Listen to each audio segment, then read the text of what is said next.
Buenas tardes, mi nombre es Daniel Ríos, soy profesor en lengua y literatura. La idea de este video es poder abordar algunos conceptos claves que estuvimos trabajando en Didáctica de la Lengua 2 del cuarto año del profesorado en educación primaria.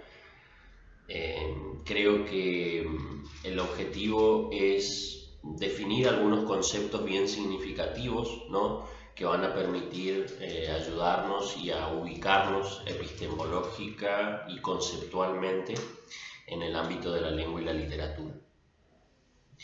El propósito entonces es poder establecer algunas ideas y conceptualizaciones claves que van a poder permitir que ustedes puedan generar propuestas didácticas que estén fundamentadas desde lo disciplinar y desde lo contextual en el ámbito bastante particular en el que estamos viviendo. Habíamos establecido la diferencia entre lengua y lenguaje en uno de nuestros encuentros previos. Había quedado bastante claro, creo, esta idea de que el lenguaje es una facultad innata y hereditaria del ser humano y que es nuestro contexto y el marco que nos rodea lo que le otorga una formalidad y una estructura a ese lenguaje, ¿no? Hjelmslev y Saussure, que son los padres del estructuralismo, definen al lenguaje como una masa amorfa, es decir, como una nebulosa de información lingüística con la que todos los seres humanos nacemos y que adquiere una forma sistematizada y estructurada a partir de la comunidad lingüística que nos contextualiza. Ese molde o marco que formatea al lenguaje es lo que ellos denominan la lengua, es decir, el sistema de signos que otorga sentido a nuestra realidad. Bien, como cuando abordamos este tipo de temas, yo generalmente planteo una duda o una pregunta a mis interlocutores que es ¿cómo pensamos? Es decir, la idea es poder establecer, digamos, poder definir de qué manera todos nosotros realizamos el ejercicio del pensamiento, ¿no? ¿Cómo pensamos? Si quieren pueden pausar el video para poder responder a esta pregunta, pero me parece significativo poder reflexionar sobre esto, ¿no? Bien, nosotros pensamos solamente a través de palabras. Y esta es una idea bastante lacaniana en el sentido de que este autor explica que nosotros le otorgamos sentido a nuestra realidad y a nuestra verdad o a la consideración de verdad que nosotros tenemos sobre las cosas a través de la lengua. Pensemos en nuestras impresiones o en nuestras percepciones más personales y subjetivas, y la única manera que tenemos de poder representarlas es a partir de las palabras. También algunos pudieron haber contestado que pensamos a través de imágenes, ¿no? Pero es que precisamente las representaciones visuales son también un símbolo, ¿no?, con sentido, al igual que el signo lingüístico. Es decir, que el lenguaje continúa siendo la única forma de expresión posible para la humanidad. En relación con esto, también en el el espacio hemos visto un planteo sobre el concepto de literatura a partir de Barthes, de Roland Barthes, que dice lo siguiente: se llama libertad no solo a la capacidad de sustraerse al poder, sino también y sobre todo a la de no someter a nadie. Entonces no puede haber libertad sino fuera del lenguaje. Solo nos resta hacer trampas con la lengua, hacerle trampas a la lengua. A esta revolución permanente del lenguaje, por mi parte, yo la llamo literatura. Y es que precisamente debido a que la lengua es nuestra única forma de expresión, es también nuestra cárcel, en el sentido de que no podemos escaparnos de ella, ¿no? Sin embargo, también se propone que existe un escape a esa condena lingüística, y es la literatura.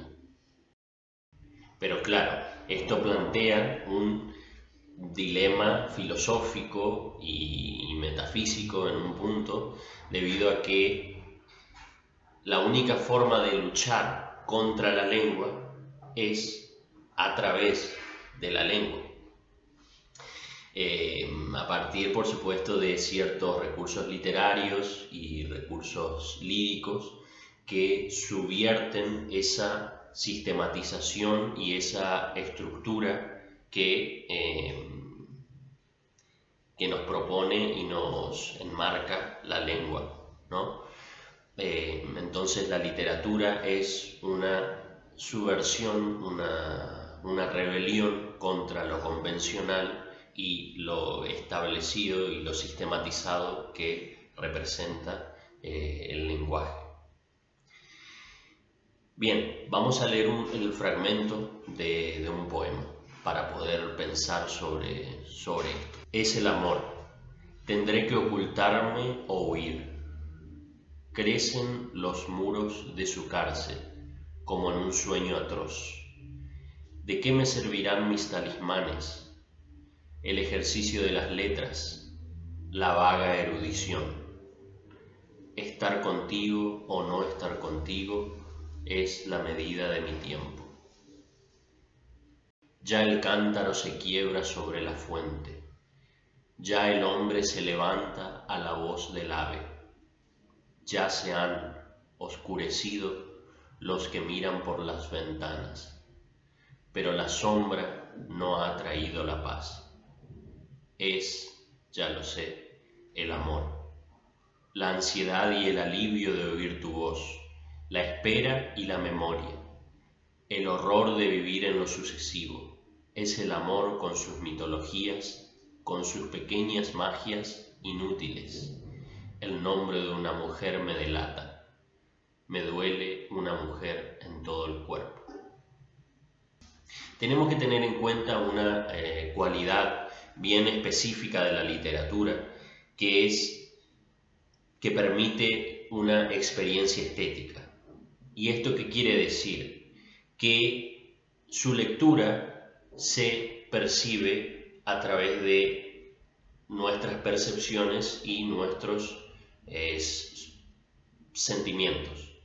Es decir, que se percibe con el cuerpo, ¿no? Y allí es donde radica la diferencia fundamental que tiene la literatura con la lengua, debido a que la literatura nos permite escapar de esos conceptos arbitrarios y sistematizados que representan los signos lingüísticos, y nos invita a experimentar artísticamente nuestras propias percepciones y nuestros propios sentimientos y por qué no recuerdos a través de símbolos y a través de metáforas.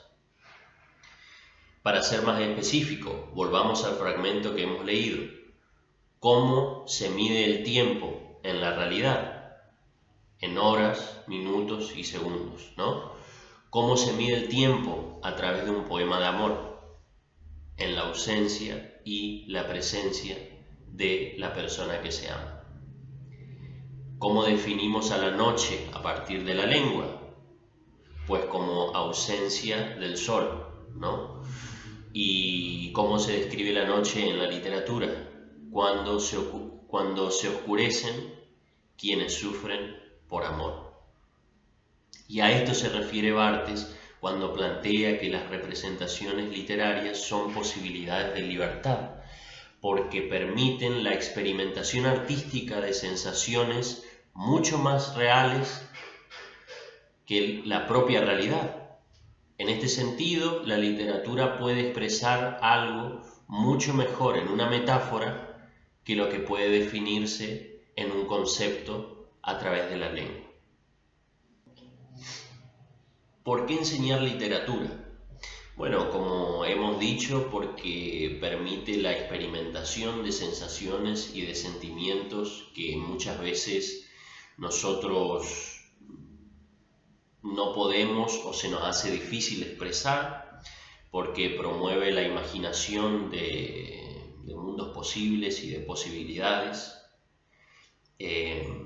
porque estimula y amplía el vocabulario de los chicos y de las chicas, porque promueve la creatividad también, porque nos da una visión mucho más completa y acabada sobre la realidad y la verdad de las cosas y también sobre nosotros mismos. Y otra pregunta para tener en cuenta, que es lo que se plantea en el texto que estuvieron trabajando, que les pasé en nuestra última charla, el texto de Mónica Bueno, que plantea la pregunta ¿cómo enseñar literatura? La autora del texto es bastante clara al respecto, ya que explica que la forma de enseñar o de abordar la enseñanza de la literatura es a través del muestreo de sus características. Es decir, y volvemos a lo que planteamos anteriormente, permitirse la posibilidad de la experimentación estética.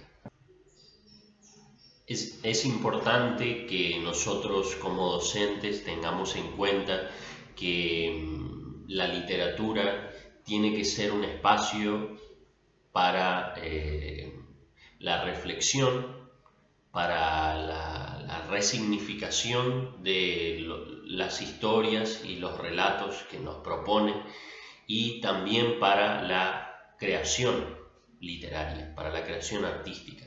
¿En qué sentido? Bueno, yo creo que la creación es una de los ejercicios más efectivos y eficientes para poder evaluar cómo los alumnos construyen y resignifican, ¿no?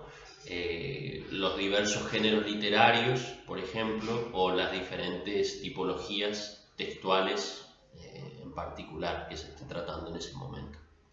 Entonces, y para concluir, la literatura nunca debería ser un espacio que implique el análisis de estructuras lingüísticas y formales, sino una oportunidad para la experimentación estética, para la reflexión y para la creación artística.